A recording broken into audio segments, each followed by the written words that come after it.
The beautiful city in Poland, known as Crakow, is one of the more hidden gems of Europe, not nearly as visited or as overrun with tourists as some of the other great cities, yet every bit as beautiful. Magnificent old churches are found throughout the city, and their spires, pointing toward the heavens, form a significant part of the skyline, while the main square is one of the very biggest medieval squares in the world. But high up on a hill overlooking the city is its main attraction, the ancient Wawel Castle, spiritual heart of Poland, home to the old Polish kings and site of the Crakow cathedral, which is inside the castle walls. Here is the tomb of Saint Stanislaus. Here was the site of the coronation of the Polish kings. Here it was that the Polish Pope John Paul II used to preside as Archbishop of the city. The church is richly adorned with statues and tombs and altars and monuments, making it one of the most dazzling but also one of the most cluttered sacred spaces I have ever been in.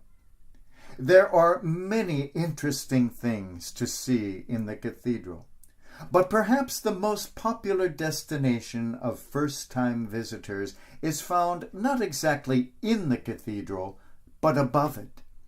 It is the massive tower known as the Sigismund Bell Tower, one of the two towers holding the famous bells of the cathedral. You have to buy a special ticket, and you have to climb up many, many rickety old steps. But the view of the city is impressive, and more impressive still are the bells themselves.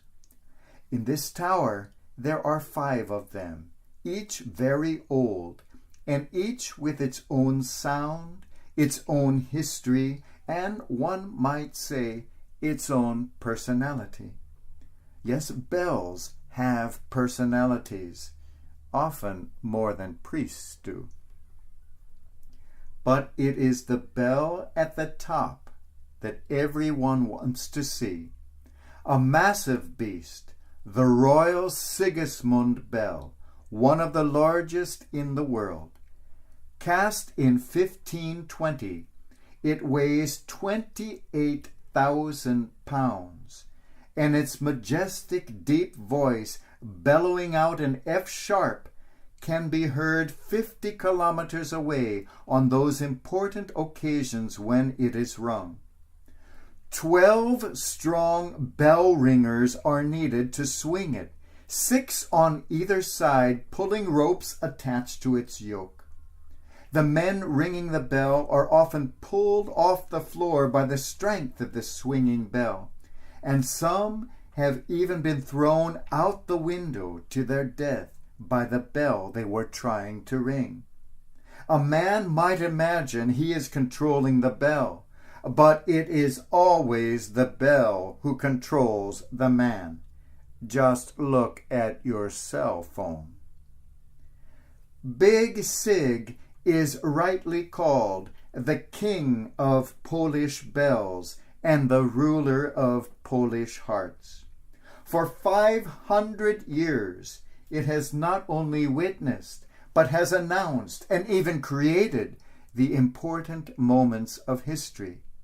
It has sung out victory, sounded warning, told tragedy, accompanied the people, the nation, and the world through jubilation, sorrow, and fear, giving voice to the feelings reverberating in the hearts of humankind. When the name of Poland itself was erased from the map of Europe, old Sigismund became more than ever the very symbol of the nation, the one proud, faithful constant, the one leader that could not be exiled and would not be silenced. Even under the Soviet occupation of the 20th century, this ancient bell rang out defiantly on national holidays and religious feasts. It was unstoppable, this king of bells, and bell of kings, indestructible and seemingly eternal. The Sigismund may be by far the largest in the tower, but 4 companions hang there too, all of them even older than this one, and each of them quite interesting. My favorite is the smallest, which is called the Decapitator, because it was rung for the occasion of the beheading of 6 convicts in 1462. Ah, the good old days. There is nothing new under the sun. But to me the most intriguing is the one known as the Cardinal Bell. It is a wounded warrior.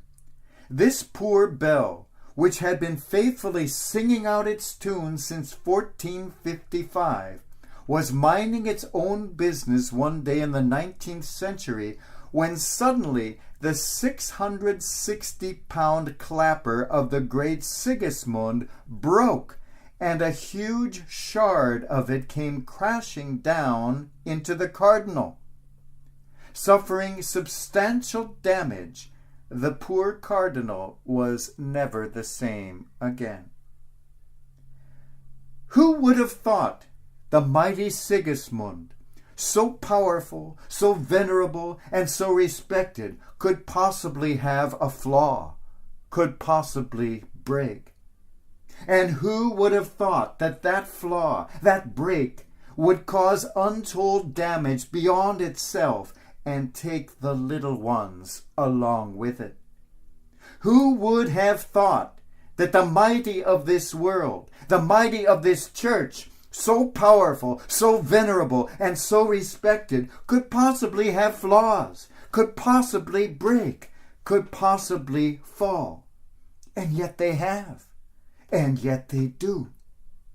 Who would have thought that the flaws, the breaks in the human soul, in the human institution, would cause untold damage beyond itself and take the little ones along with it? And yet we see that happening again and again. We are all of us flawed, cracked, broken. No matter how venerable we are, how sturdy we seem, no matter how high a position we occupy in the bell tower, we are cast in flesh and blood, no more, no less. When something cracks and shatters in us, the shards invariably pierce those below. When we fall, we never fall alone. We fall upon others and so easily take them with us without even wanting to. But woe to the one who causes the little ones to fall. We ring, and we may ring well. We echo the joys of humanity, and we echo humanity's sorrows. But when we fall, as fall we most certainly will, let us take care to fall, not crushingly onto the little ones below, but gently and confidently into the hands of the one who has been ringing us all along. In our brokenness, let us allow ourselves to fall into the merciful, loving hands of God.